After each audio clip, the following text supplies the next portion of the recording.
All right, what is going on, guys? It's your boy ATT Assess the Threat back out here with another episode of the Buzzer Beater Basketball Podcast. As always, I'm joined by IPF. Well, not as always. Almost as always. Last week, this man just ditched, but Okay, I didn't ditch. My Wi-Fi died. I couldn't do anything. That's true. But anyway, But yeah, this week he's back. your boy makes his triumphant return. Okay, all right. We'll see about that, but I mean, let's get into it. Right. So this week on the podcast, we are going to be talking about as I get the dog open because I forgot to do this. Oh, good job. All right, you know what? I'll take over because I'm slightly more professional. We're here. All right, we're going to be talking about Cousins and his, what his return means for the league and, the rest of the season, all this other stuff.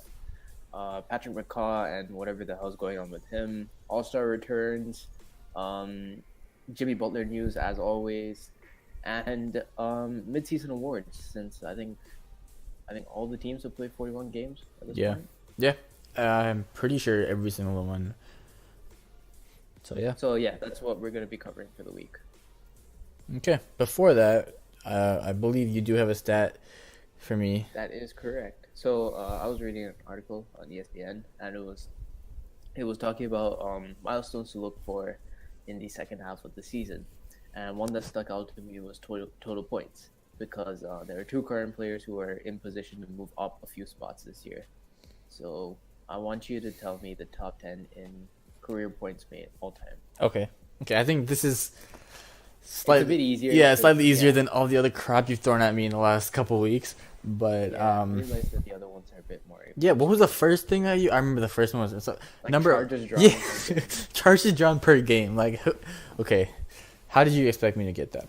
But points. It's Kareem. Yep. Karl Malone. Yep. Kobe. Yep. Jordan. Yep. LeBron. Yep. Shaq is Shaq is eighth. So Dirk. Order, and then Shaq is eighth. Dirk is seventh. He's poised to move ahead of number 6. Yeah, I'm trying to remember who number 6 is. Shaq, you've already said it. Number 8. Oh, my bad. You're right. I feel like it's somebody current too. It's not. LeBron and Dirk are the only current guys. Oh, okay. All right, fine. So Shaq. Who else is top 10? Who else might be there? Duncan. Okay, one of these you should know. One of these you should know for sure. The other two are slightly more obscure, I guess. They're not as well known. But one of these I should know for sure. Yeah, it's the guy number 6, probably. Right? Yeah, it is. Yeah, I usually I know that. He has every scoring record imaginable. Okay, the answer to that is Jordan. Obviously, every scoring record. So I don't know what you're talking about. Okay, mass scorer gets 1 million rebounds, or did get 1 million rebounds per game, and scored 1 million points per game as well. David Robinson? No. Okay, you should be getting this, dude. What? I said, who did I miss? Wilt? Yeah, he's there. Yeah, number 6. You didn't tell him. Right. Oh, okay. I thought I said it. That's what you're missing. Okay, I thought I said Wilt. I don't know. Can you tell me what team they might have played on? Or this mainly guy, known for? Two-time MVP. He played for the Rockets and the Sixers. He got an MVP with one team, and then Barkley? the next year he got an MVP with them as well. Oh, Moses Malone.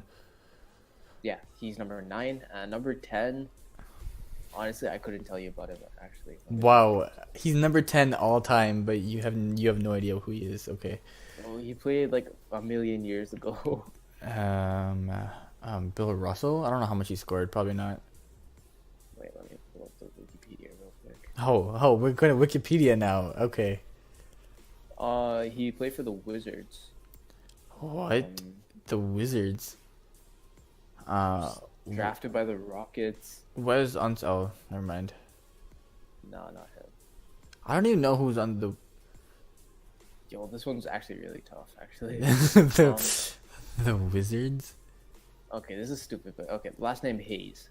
Oh, I know. Oh my god, I'm blanking. Oh my gosh. I don't know. Elvin Hayes. Oh, Elvin Hayes. Okay, there you go. Yeah. Okay. Yeah, he played in 19. He was drafted in 1968, so I just didn't know anything. Okay, back when the NBA wasn't on league, but Yep. I guess it's part of the history. I don't want to get too sidetracked, but I don't like this. I don't like when people talk about the '60s like that was legit basketball. I'm sorry. Yeah, because the rules were different. People kind of just did whatever they want. Yeah, and for some reason everybody forgets that there was literally 8 teams in the whole league. So That is true. So if there's only 2 good teams, then they're gonna win like every game possible. which is exactly what happened. The Celtics and Lakers. Or not? Was it the Lakers? Yeah, I think so. Yeah, I mean Lakers. the Minneapolis. Yeah, Minneapolis Lakers. Yeah. Anyway, on to the news for the week. I think we'll be going through it a bit quicker than usual because we realized that we talk for way too long. Yeah, We and also want to get to the midseason awards segment of today's show. So we're just gonna kind of quickly go through them and give our I don't know what I'm saying. Our underlying rather. Underlying. Okay, there you go. Words. Sorry, I'm tired. Okay, let's go. Starting on big news for the week. Mr. Demarcus Cousins is finally going to make his return to basketball. And he's going to be inserted into the starting lineup immediately against the Clippers, which is in On the 18th. 5 days? Yeah. 4 or 5 days from now? Yeah, well, yeah. 6 days, given on when we're recording. By the time it goes up, probably 5 or 4 or 5 days, yeah. What do you think? Do you think just starting him right there immediately, do you think that's the right move? I found that a bit interesting because usually, I mean, not usually, but recently what Coach has been doing is, putting him in the G League at first and then putting him on the bench. It's like, Gordon Hayward did that this year and he hasn't managed to get his starting role back. Did Gordon Hayward play in the G League? No, but he started on the bench for the season because he was out for the entire year and then came back as... Yeah. So like usually guys who come back in the middle of the season, they spend some time in the G League. Yeah, they usually and that's what I thought would happen. So like, Boogie trained with the Santa Cruz Warriors. But he never officially played for them. Yeah, he didn't play for them. But that's like whatever. Playing the G League, not playing, that's not a big deal to me. But just starting him immediately is what I was like. That's kind of weird Yeah, I thought that was a bit odd. I thought, okay, put him on the bench and make him earn the starting spot because that seems to be what's happening. But and to be fair, even if he does start on the bench, I think he'll get the starting lineup spot really quickly anyway. Just given he's still okay. I'm hoping for his sake that he's better than Kevon Looney, right? Like, yes. I was about to say, there's a stat there that the Warriors are second last in the league when it comes to the worst teams for production from the center spot. Who's last, by the way? The Nuggets. I'm guessing Jokic isn't. Wait, sorry, not the Nuggets. That's like really weird if you say the Nuggets. Sorry. I read that wrong. That's my bad. No, they're one of the worst teams. Just the Nuggets is mentioned. But yeah, they're one of the worst teams when it comes to starting center production. Because their centers are Damian Jones, Kevon Looney, and Jordan Bell. Yeah. So I mean, I get the whole. He's definitely the best center on that roster. I think even with the injury, just if they're saying that he's ready to come back, even if he's not full Boogie, I think he's still going to be better than anybody else to have on the roster. But even then, I just think in terms of letting him like get his feet under himself again, just like playing against opposing bench centers, that's what I would have thought is what they'd go for. But I mean, Steve Kerr says he wants to start him. He also said, I mean, I also feel like this is just something because he doesn't want to keep answering if he does bench him, and I don't think he wants to keep answering people asking him when he's gonna be back. Yeah, all that. Because he did say he's gonna start, and then from then we'll figure out what the rest of the rotation looks like. So I guess this is just initiation by fire. You're just starting immediately, but he's had plenty of time to train with the team as well. So it's not like he's like a trade or something like that. Yeah, he's been with the team all summer basically, and I think since the beginning of the season he's been like practicing, even if it's not like full contact, but almost the whole season he's been able to at least play basketball. So yeah, I mean, we did see him dunk on Durant, although I think there was like a shove or something in there. There was, but whatever. I mean, the fact that he can still, at least, I'm optimistic with him. I think. Yeah, you want him to do well, but for the sake of the league, you also don't want him to do well. Yeah, that's true. You're in two minds here. Yeah, you really are. Hopefully, it's not it's not season breaking. I don't think it will be, to be honest. I don't think he's part of their. First of all, it's crazy that I'm saying this because he's like a multiple time All Star, and like last year he's like an MVP candidate. Or not last year, I think the year before that he was like an MVP candidate. But I don't think he's part of the Warriors' best five. Like the best lineup, the best lineup. Yeah, he won't be out there unless they decide that Draymond's just not good enough or something. Yeah. So like, but to be fair, we haven't seen it in action, so you never know. Oh, that's also true. It could be insane because when you think of a lineup with Steph, Clay, Durant, Draymond, Boogie, I don't think anyone wants to be facing. No, yeah, for sure. You can slot you can slot Boogie in for Iggy into that death lineup, and I don't think you're losing that much. Yeah, I think so too. Because we don't know how mobile he's gonna be. An agile center, but okay for what we've seen. Yeah, he is. Yeah. He was. Yeah. So like the biggest thing that the Warriors do with the death lineup is switch everything and have like shooting everywhere. Well, Demarcus does that. You don't really need to rely on Draymond. He's Draymond but bigger, basically. Like he has the vision that a lot of big men don't, but he does, right? Because like remember you saw him like bringing the ball up the court in Sacramento multiple times. Yeah. Like, he can do everything. Interesting to say the least.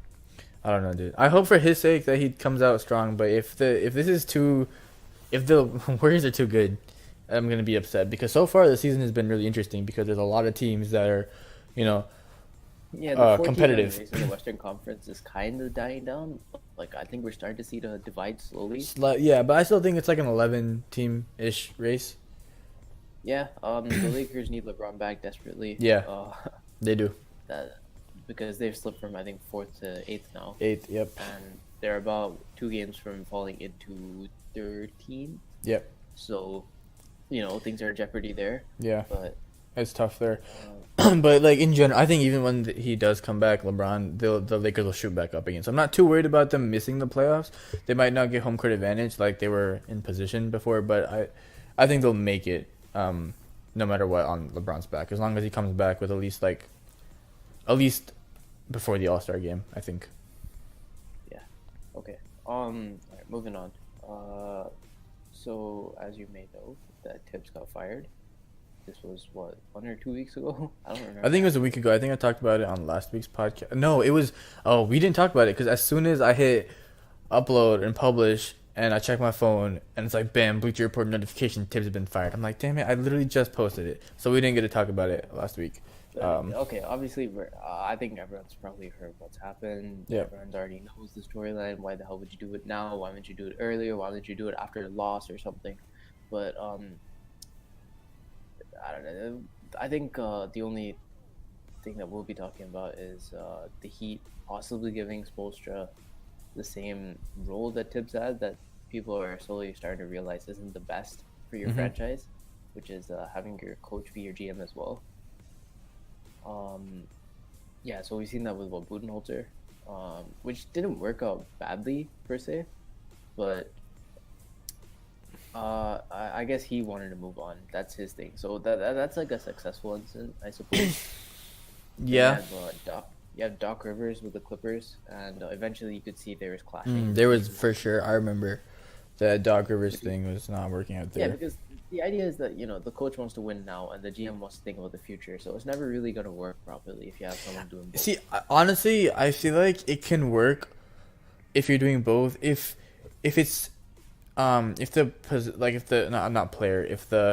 GM coach whatever is in position where he knows that his job is gonna be safe for a long time. Like if it's somebody like Popovich, right? Let's say RC Buford retires completely and Pop takes over 100%. In that point, no matter what Pop does, he's not going to get fired from that position. So in that case, I think they'd have more incentive to worry about the Spurs' future more because he's still going to be part of that future. I think that's something that a lot of people just like kind of forget about because like the reason a lot of GMs or not GMs, coaches really focus on the present and not the future is because they don't know if they're going to be part of that future or not. That's just kind of how I look at it. What do you think? I mean, that's true, but I think they do want to win because you see tanking teams, right? And the coaches still talk about, we want to win this game. It's not they do try their best, even though the team's dog shit. Otherwise, like if they weren't trying, then all the tanking teams just wouldn't have any wins at all. So I think there is some truth to what you're saying, but at the same time, as a coach, when you're on the floor, I don't think anyone wants to lose. Yeah, no, I get that. Especially front office. Yeah, we want to lose these games. We want to get the lottery picks and all this. The way But I when see you're it, actually on the floor and you see your players and stuff, then it just doesn't seem. yeah, no, players, especially like people that, especially young players that are just making it, and like a lot of NBA players have to like struggle to get where they are, right? Like not everybody's born with it. Like Kobe was, with his dad being in the league, he had like whatever, right? He had a pretty nice life before that. But a lot of players like Jimmy Butler, we all know his story and how hard he had to work just to make it. And so players are never gonna be like, yeah, I'll lose and I'll be happy with it. So like yeah, I get where you're coming from too, but I think when the Lakers were tanking a couple of years ago to get Lonzo, the way I really saw it was that for 3 quarters you go out there and you do whatever you can, try to blow the other team out for 3 quarters if you can, and then the fourth just give it up. That's the way I look at it. So that way you still, I mean, you know, you don't really have that losing culture that becomes a problem with a lot of tanking teams. Yeah, but then the thing is, as a coach and as a player, are Yeah, you no, really I gonna know. accept the fact that you're in a position and just go, fuck it, we're not going for it anymore. I mean, I feel like, I don't know, it's hard. I get that. Like nobody, you Because don't want to you have lose. remember, a lot of these guys are also playing for contracts. Yeah, no, well, that's true. They're all playing for contracts, but I don't know. It's kind of tough. I think if the whole narrative can change, like if a lot of teams begin doing this, then I think that ultimately would end up being healthier for the league. I don't know if that's possible at all, if that's like feasible, but in an ideal world, I think that's what tanking should be like, where you go out there and you still try to blow people out for 3 quarters. If you can't, you can't, whatever. Like if you're tanking, you're probably a bad team. That's why you're tanking. But I don't know. But yeah, I think Spoelstra. Okay, and obviously Tibbs is like the worst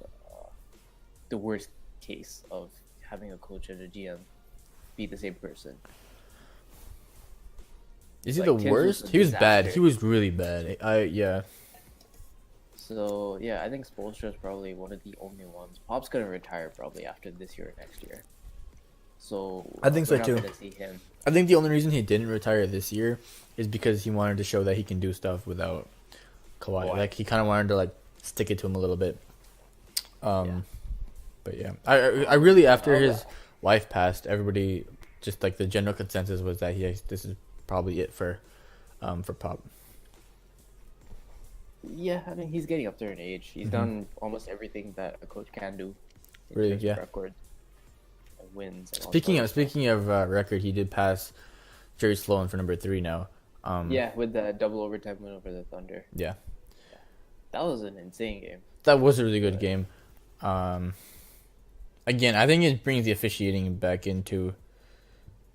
Yeah, that tech on Paul George is a bit questionable. There was a lot of questionable plays. I didn't get to watch the actual game, so I went back. I watched the highlights and I watched B-ball breakdown. Coach Nick, who does a lot of really good work. Like I've been watching him for years, and I watched his kind of review of it. And there's a lot of weird, questionable calls there. It was just a really weird game. I really can't say much more than that. But it was entertaining for sure. Yeah. Do you think that's Rockets- coach? Do you think that's game of the year? Oh, it's a candidate. I still put Warriors Rockets over it Mm-hmm. because I think what you need for a game of the year is a game winner. You think think that's so? what You really think you sets need it. it? I think that's what sets it over the top. Like, Maybe. you don't need it, but I think that's what makes it better than. I think you're right. Another potential candidate. So Yeah, maybe. anyway, a couple more things. The NBA to review Patrick McCaw. We don't know what happened. It's just really weird. The This Warriors is- didn't want to match. He's a restricted free agent. The Warriors didn't want to match the Cavs offer sheet. Then the Cavs sign him. He plays for 3 games, gets like $600,000 out of it, and then gets released. Not 600, 300,000. 300, yeah. And then gets waived immediately. And then the Raptors signed him. So everyone's just kind of worried. We're just like, what's Not going worried. on? And just like confused because like the Warriors like, well, the Cavs basically just stole him from us. Like we didn't have the money to re-sign him to match the offer sheet, and so they're like, oh well, if you're not gonna pay him, we'll take him, and then just gave him up. So like it seems like I don't understand what the incentive might be for the Cavs to do this, but it seems like Patrick McCaw wanted out of the Warriors. Maybe he wanted a bigger role, and he was just looking for teams that could let him do that. So just pick him up and then get him out of there. That's what I saw on Twitter. I don't know what the Cavs get out of helping McCaw, but they did it. Whatever it is, Patrick McCaw's a genius. His agent, at least. His agent he got $300,000 to play like 60 minutes of basketball. Exactly, and now he's on one of the best teams in the East, at least. So he's finessed his way into some great situation. He really has, dude. So big respect. Hopefully there's nothing fishy going on, because I think the Cavs. I guess the Cavs just don't care at this point. Yeah, I think so. They're gonna be garbage for a long time. We're back in that pre-LeBron, post-LeBron kind of stage. Yep. I mean, that's what happens. That's why honestly, I don't think enough people are talking about what's gonna happen with the Lakers if LeBron leaves or when he retires, leaves, whatever. But I think it's different though, because the Heat were still solid after LeBron left. The Heat were solid because they had. Bosh didn't have the career-ending shit, then they would still be a good team, I'd say. Yeah, but I don't know. I think the Heat is kind of an exception because they had an all-time great coach and two all-time great players. Well, in theory, they could have had two all-time great players. So but I think Bosh still gets his thing in the Hall of Fame. Oh, he better get a Hall of Fame. Yeah, position. but I mean, you say it's an exception. He's played for 3 teams. No. What I mean is the Heat situation is an exception that they managed. They had, because like when LeBron left the Cavs both times, they're completely decimated. It was an exception that Miami didn't get decimated. That's what I was trying to say. But I think every single time he's gone to a team, the situation's been different. So I don't know if you can. That's true. Also, any correlation with it. Yeah, that's true. Cavs draft him. He one-man show. He leaves. Obviously, they're gonna be trash, right? Yeah.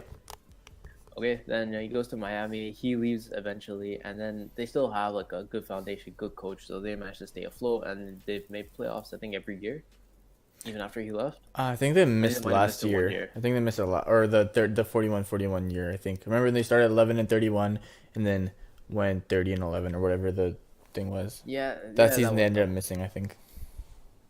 Yeah, but that was like they stayed afloat. It's not like they were destroyed. Yeah, they finished exactly 500, which is like not great, but that's not a bad team. Now he goes back to a Cleveland team with Kyrie Irving and Kevin Love. So again, different situation.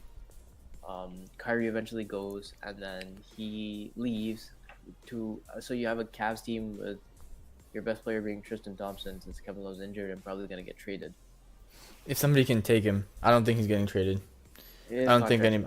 Nobody understands the Cavs signing him, but yeah, no, I don't think he gets moved. Now he joins a Lakers team with a bunch of young talent, so every single situation is completely distinct. So I don't know if you can really say, the Cavs went to shit both times. So maybe it's not really his. Maybe it's not totally his fault. I'll give you that. I'm just kind of worried that I don't know. All this talk about the last last like 5 years have been develop the young players. They're gonna be the future, and then all of a sudden LeBron gets here, and it's like, okay, trade him. You developed him, now trade him. Like, I get it. It's not like LeBron joining was a surprise. I think everyone in LA was just like, yeah, we want LeBron. Oh yeah, for sure. Like if you get a chance to get LeBron, they should be prepared for the outcome here, no matter what happens, because they really gunned for him. So. Mm-hmm. I don't know. It's just tough. It's a weird, tough position right now, and I think I don't know. I just wanted to kind of throw it out there because I don't think anybody's really talked about what may or may not happen at the end of it. All right, and last thing on off-court news, feel-good story: Nick Collison getting his jersey retired by the Thunder. That's their first jersey retirement, I think. I don't. As the Thunder, I think it's their first one. I think it is. I don't know. I don't like it at all. I don't like it at all. I don't. Nick Collison, no. Okay, look, I know he played, I think, his entire career with the Thunder, but like, yep. Come on, dude. It's Nick Collison, okay? If you retire Nick Collison's jersey, then don't you have to retire Ibaka?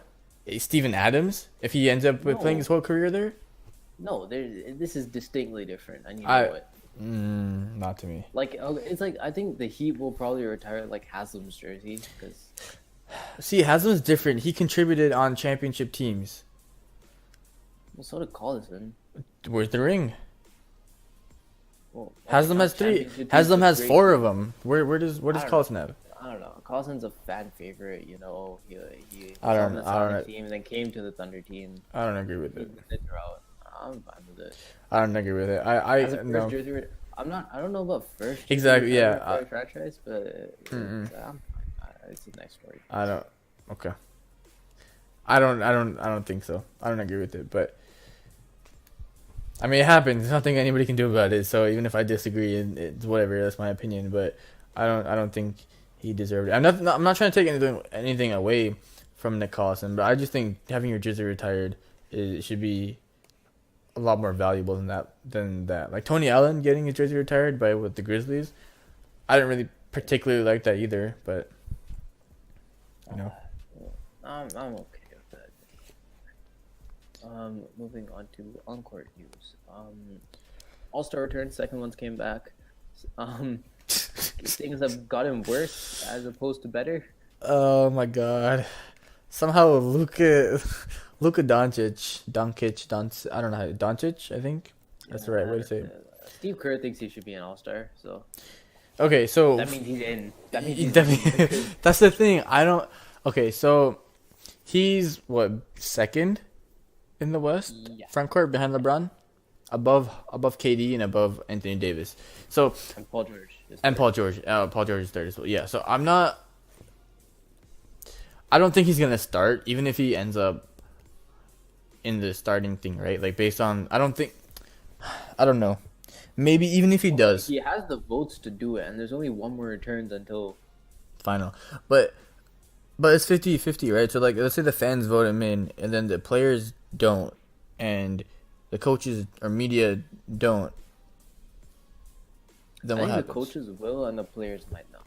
So we'll have to see with this. I don't know. It's gonna be a bit- I really don't know They're how gonna this works, but my premise here basically starting or not, do you think he deserves to be an All-Star? I don't think. To be honest, yeah. You think I so? don't know about starting, but yeah. Even if he's the reserve or like just comes off the bench, you think he deserves to be in an All-Star game? I wouldn't mind it. Okay. Who would you put over him? Look, I think the West. Okay, so let's look at the West forwards or the front court, right? You need to have LeBron. You need to have KD, Paul George, Anthony Davis. Yep. And then who? a fifth. Let's see who's in the West right now. I think you Towns. I'm not sure about that. I put Luka over I Towns. I don't know. Okay, let me pull up Towns' numbers real quick. Just to I think you compare want them. one Spur, but then Yeah, DeRozan you should be a want- guard or you want Aldridge. You want Aldridge? No, you either pick DeRozan or Aldridge. So I think the votes could be split there, like how your MVP goes. Because I think Maybe. people say, yeah, we want one Spurs player, and some will vote Aldridge, some will vote DeRozan. So, what are you supposed to do at that point? Yeah, maybe. Okay, so Towns is putting up 22, 12, and 3 on do you 50% remember- shooting. Do you remember the All Star breakdown for positions? Like, how many front court do you get? You get 3 front court. Oh, total? I don't know. I think it's 7. 7, right? And It's then 7 the- and 5 guards, I think. No, it's 5 and 5, and then 2. 2 wild card. Okay. Right. So let's just say 5 front court. You want Jokic, you want Durant, you want Yeah, Paul Jokic. I George. forgot about Jokic. Yeah, you want Jokic in there. So like Jokic, Durant, Paul George. You want LeBron LeBron, Davis. you want Davis. That's 6. there. See, That last spot, I think. I wouldn't. Not yet. He's been playing out of his mind. I'm not trying to take anything away from him. But it's the same thing as Simmons like last year or I whatever don't his think rookie Simmons season was was. an All-Star last year. He wasn't, Sixers weren't good. but he was getting like votes or whatever. Like people are petitioning for him to be at least a injury replacement. I don't know. If there are any injuries, I think Luka gets him. Yeah. I think in that case, yeah, I think so then. But I definitely don't think not yet. I know next year probably he will be, and probably for the rest of his career he'll be All-Star every year. But I don't know. Not right now to me. I don't know. But I think the other story from All Stars is Derrick Rose still being second in the West. Mhm. Second in the West guards, behind Steph Curry. which I'm still not happy about. I just no. And he you can tell that he knows that he shouldn't be there, but he's Yeah. like whatever. In his quotes, he's like, "Oh yeah, I'm playing well, blah blah blah." You're not. You're not playing well enough to get an all-star starting spot or an all-star spot. Let's in see what general. let's see what he's putting up. He's not. I don't think he's not putting up all-star numbers, but In a loaded Western Conference, there's no way he should be getting in. okay. Like who though? Well, okay, look, yeah, Curry and Clay will probably get in. I don't think Clay should get in. Okay, fine. We'll So- put Clay unquestionable. Okay, so we put Curry, Harden, Lillard. Lillard, Westbrook. For sure, right? Yeah. I think these are four Yeah, locks. Those are your guarantees. Yeah. Okay, and then who? You're not making a case for Derrick Rose here. There are definitely players who are more deserving. Yeah, I think you're right. Actually, now that I think about it, I think Dame has to be there this year as well. Yeah, no, yeah. Lillard, Harden, Westbrook, Curry, and then I don't know. Like, I mean, I'd rather give it to De'Aaron Fox than Derrick Rose. Do you think so?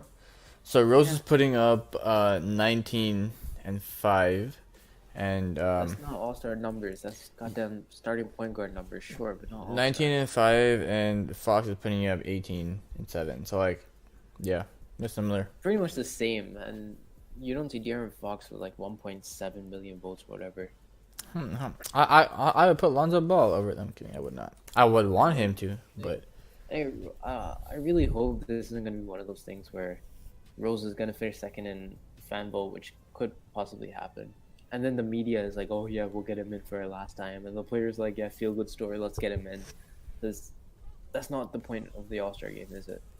see okay, that's the the fundamental thing I don't agree with either. I think that should be the point of the All-Star game. It should be for fun. Whatever the fans want, let them do it, and it shouldn't be important. It should be for fun. The problem I have is that people start putting it up with Hall of Fame Yeah, it is a Hall of Fame criteria, statistic. yeah. You have to keep that. Unless they change that, then you do have to take this seriously. And I think fan voting should be gone. I think it should be, or at least I think it was somebody said it again. I think I said this last week too. I think fan voting should be 25%, players 50, and media 25. That's what I think they should do. It's whatever. I mean, Eastern Conference, I'm honestly fine with all of them. D-Wade getting in, sure, last season. Mm-hmm. You know, this is your legacy pick, I guess. Yeah, Which is also something they could implement. maybe they should honestly. But it's how are you supposed to implement that? You say, oh yeah, this guy's last season. Just let Adam Silver pick one. If he feels like somebody deserves a legacy pick, let him just throw instead of maybe the fans vote. Maybe the fans vote for that. for one legacy pick, just full fans. One per conference or something like that. Yeah, one per conference. That's what I meant. Yeah, Well- and then just remove all-star appearances from your Hall of Fame thing. I really think they should remove all-star appearances because it's a popularity contest. It has nothing to do with skill. Yeah, there's some correlation, but all NBA is what you should be looking at for Hall of Fame criteria. That's it. All NBA appearances. Yeah, because all-star means your top 24 player that year. Mm-hmm. All NBA means your top 15. Yeah. And for that too for the entire season. All-star is only for what, for Half of the 60 season. games? Not even 60. Probably. 50. I think 50 is closer to it. Yeah. So I don't know. I've been saying this for like a couple of years. I don't think Hall of Fame criteria should be all-star votes, or not votes, but all-star appearances. Yeah.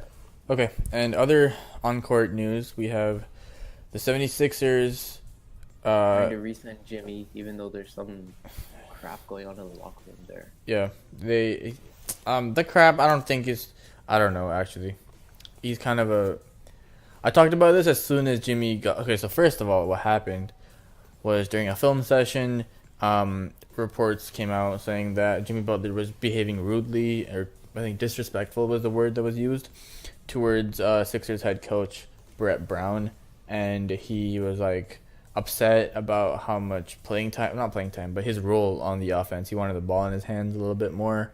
And I think I said this as soon as they made the trade. Everybody was like, "Oh, good for the Sixers making a win now move." But even back then, I'm like, I don't know if I like this trade for the Sixers. I think the Timberwolves might have won it, and this is what my problem was. I thought he would just not fit in that locker room, and I think what the 76ers need is shooting, and that's exactly what they gave up in that trade. And I think whether or not they made the trade, I think if they still had Saric and Robert Covington, the record would be more or less the same. I think it might be a little bit better. I think it would be very similar, and obviously they'd have their future would look better as well. So I don't think this was a good move for them, and I've been saying it from the start. What do you think? I don't know, bro. It is difficult. I think from a front office point of view, I don't blame them because it's always acquired talent. It's always like that. Mm-hmm. But re-signing him after his pretty much minimal impact this year seems questionable.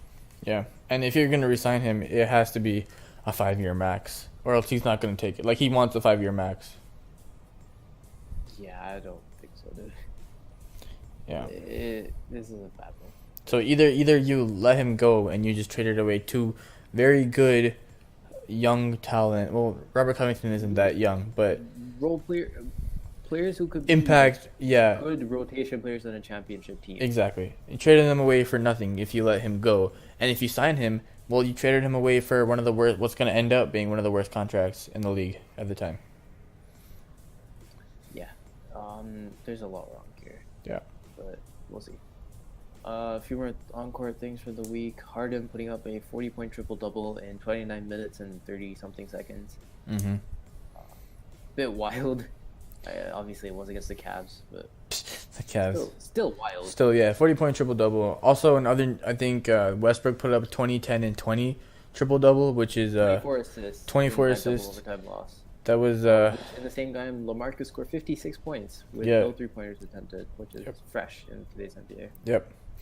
And speaking of, I don't know how I was trying to segue there. Kyle Kuzma, Cactus Fire versus the Pistons, goes off for 41 points in also 29 minutes, I think. And interestingly enough, according to Synergy Sports, Kuzma was the only player since like this in the shot clock era. I don't exactly remember, but in a long time to score.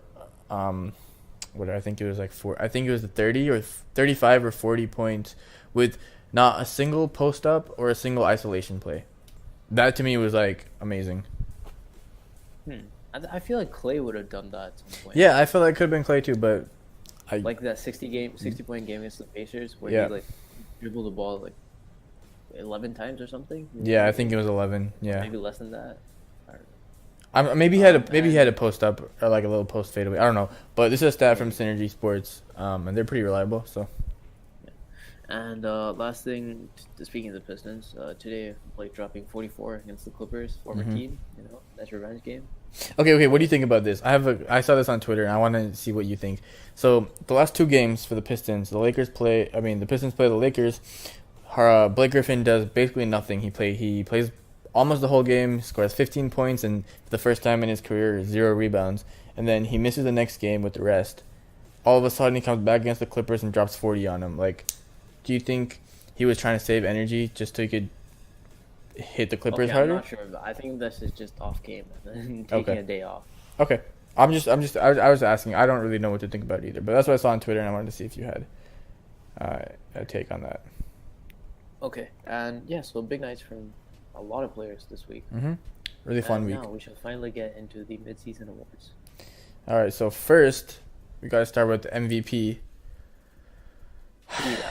Who do you got? I got Harden. Of course you do. Okay, I think it's still Giannis. I think Harden is second right now, but I do think Giannis should be above him. Knocking on the door right now. He's close. I think it's close, but I'm gonna have to give it to Giannis just because he's been doing it the whole season, and the Bucks they're good. It's not like he's trying to carry them. Like the Bucks are good. Like Harden's averaged like 40.5 points over the last 15 games. Rockets have gone 12-3. Something like that, yeah. These are Kobe Jordan numbers. They are. I think all these stats, the last player to do it was Kobe, and before that it was Jordan. So, like, yeah, he's in elite company. The two best shooting guards of all time in he's some also order. Gotten 30 points and 5 assists in every game, I think. Some stupid number of games. Yeah, he's been playing well. The thing he overtook Oscar, the big O, for that record. Oh, that's or he's like behind him or something. Something like that. Okay, near But him. he's setting some records here. He is, and he's been balling. But I don't think I can give it to him quite yet. Maybe if this continues for another couple of, I think long enough for them to be maybe top 3 in the West. I think if he can like yeah, still keep shooting upwards, maybe I can give it to him. But for now, I think Giannis is still the if they MVP push up to favorite. the third seed, which they're 1.5 games back up right now, Mm-hmm. and because Bucks news has been relatively quiet, I think this is where you miss out on a few things here. Yeah, I They're think. in Milwaukee. They're Yeah. playing in Milwaukee. Yeah. So the televising isn't as much as say Houston team. Mm-hmm. So I think Giannis misses out there, but he could still. I think he's still favorite. But Harden's right there. Harden is right there. See, the biggest thing to me is that why should Giannis get punished for the Rockets' slow start? Because that's basically what you're doing here, right? Because the Rockets started slow, Harden had to put himself in this position to like just rip through the league. And why should Giannis, being consistently dominant, have to give up an MVP position because the Rockets weren't able to start I think. strong? I mean, the Bucks are still in position to win 60 games. I think. And Yeah, I if they think do so. get there, then I think Giannis guards. I think so. But if they don't get to that 60 landmark, because I think just the number 60 means a lot. Between 59 and 60, I think there is a lot of like mental difference You think so? when it comes to voting. Okay. Like it's I don't know if I better necessarily agree with that. you led a 60-win team to like first or second in the Eastern Conference. I think it does have like a bit more like say a Rockets team that will probably get to 55 wins. I want to say this year. Okay, so I don't know about the whole 59-60 thing, but I do think that I think if the Bucks have a better record than the Rockets or They have should, like they should, a 5-game No. difference, then I think it should go to Giannis. There is a 5-game gap right now between the Rockets and the Mhm. Bucks. And I think at the end of the season, if it's 5 or more, then it should go to the Bucks. should win. Like I don't have any issue with Giannis winning it, but I think if Harden continues to put up some stupid numbers like this for a while, I guess in like the next 20 games, then I think he shoots that conversation. Yeah, as long as he's putting up the numbers and the Rockets are winning. If it's gonna be he puts up stats, but it doesn't translate to wins like it was earlier in the season, then I don't think that really means anything. But right now the Rockets are winning, and as long as they keep that up, I think Harden is definitely right up there. They're like neck and neck in the MVP discussion. Yeah. Okay, Right. what do you want to do next? Rookie, I guess. Okay, I really don't think there's anything to talk about rookie of the year. Yeah, Luka. Moving on. Yeah, like that's basically it. If you can't, beginning of the season, I might have said, okay, you can argue like Jaren Jackson Jr. or Wendell Carter. I think. Who else is there? That's basically it. That guy on the Bulls. Yeah. Yeah. I mean, the rookie class has been solid. It's not like they've been bad. Hmm. Just Luka's been a cut above. Yeah, we're talking about Luka in like potentially being an all-star. I don't think there's any way anybody can reasonably put anybody in the rookie of the year conversation next to Luka. I just don't think there is. So that's basically it. All right. Next up, coach of the year so far. I think it's Mike Budenholzer. Yeah, you have 3 candidates. Either it's Nick Nurse, Mike Budenholzer. Say that again. Is it Mike Malone? Yes. Is it still Malone? I thought It's he still got, like, no. fired last year. He did not get fired. He's been on the. Everybody keeps saying he's gonna get fired. He's gonna get fired, but he's still there and he's doing well. Obviously, I think it goes to it's Budenholzer though. Yeah, it's either Malone, Budenholzer, or Nurse. I think Budenholzer's favorite Hmm. to win it again. After the Hawks one. I just think the biggest thing is that was so long ago. That was 2015, I think. That was close to almost 5 years ago. The unbeaten month where they won like 20-0 or something. Something like that. Yeah, that was amazing. But yeah, no. For me, it's Budenholzer just because of the roster between the Bucks has been very similar from what they had last year and what they have this year. Obviously, the addition of Brook Lopez is big, but apart from that, a lot of their key players are similar. But he's managed to take them from like what was the record last year? Like a 44? They were 8 seed, weren't they? who they put first round last year? Oh, there was 7 seed, I I think. remember. Wait, 2017, 18. Whatever it was, they were like either 6, 7, or 8 seed. I think there were 6 actually, and they've taken them. He's taken them to a potentially 60-win team around with like the similar players. The So Bucks were the 7 seed with 44 wins. 44. Okay, I was on the money. I'm a god. So from 44 to 60 wins. So like I just think that's a big improvement with not a lot of change in the roster. So I think it should go to him. And I haven't gotten the chance again to watch too many Bucks games because they're not on national TV that often, unfortunately. But the ones that I have, I've seen Budenholzer make a lot of really good in-game adjustments, which is something I don't think a lot of people talk about in Coach of the Year discussions because it's hard to notice that, right? Unless you're like really paying attention. Okay.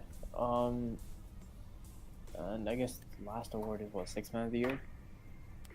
Yeah. I mean, I also was thinking about defensive player and most improved, but Oh, right. I guess we'll just skip of them. I mean, All right, well, we'll do Sixth Man and then we'll go from there. okay. Sixth Man, I really can't think of anyone who stood out so far. I don't think so either. I think it just has to be Lou Will.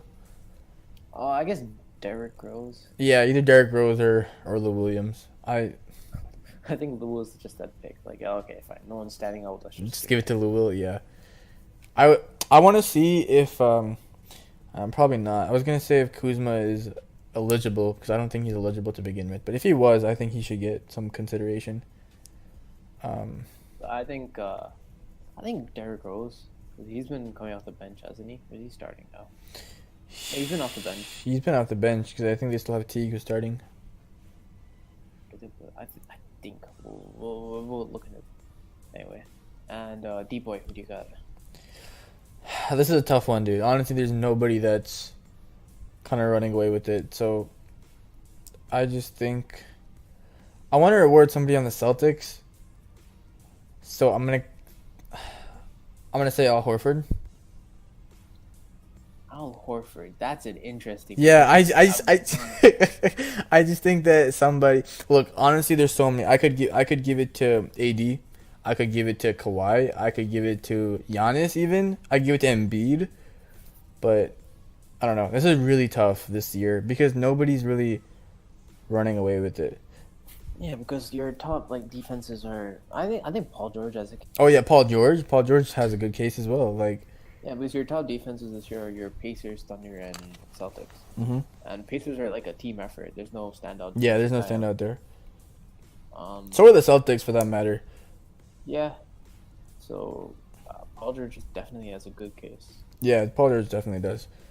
Let me check defensive rating for players right now. Let's see okay. All right, pull it up. In the meantime, I'm going to ask about most improved player. And I don't know, this is tough for me. Fox has a good case. So does, let's see. People have been saying, I've been hearing a lot of JaVale. Derrick Rose, obviously. Okay, JaVale, no. D Rose. I don't think JaVale should be either, but I've been hearing a lot of talk about it. I could see a D Rose. Yeah. But I think De'Aaron Fox will probably get it. I agree with Skeets on this though. I don't think second year players, third year players should get it. Pascal Siakam, there you go. Pascal Siakam has been in it. Talk as well. But I wouldn't give it to him or Fox just because they're young and then that their job is to get better. I guess, but Siakam, no one really saw it coming. No one everyone thought, okay, what we got from Siakam last year is gonna be the rest. No one really thought he'd make that jump. Maybe. I also don't know if I feel comfortable giving it to Derrick Rose. Imagine getting MVP and then 10 years later getting most improved. There's a few questionable things. That's really funny to me. But he definitely is, I think, the most improved. Just how he was playing last year and how he's playing this year, I think that's probably the biggest difference. Mathematically. But in terms of getting the award, I don't know. This is tough this year. Also, looking at defensive rating, Paul George is the only guy that got some real numbers. Okay. Because I think the rest of them are kind of just riding off their team. Mm-hmm. What it looks like. So yeah. Okay. Paul George could be a candidate for D-Boy.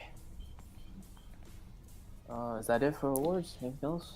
I think we got all of them. Unless you want to add something a little bit more fun, a less serious, if you want to do like I don't know,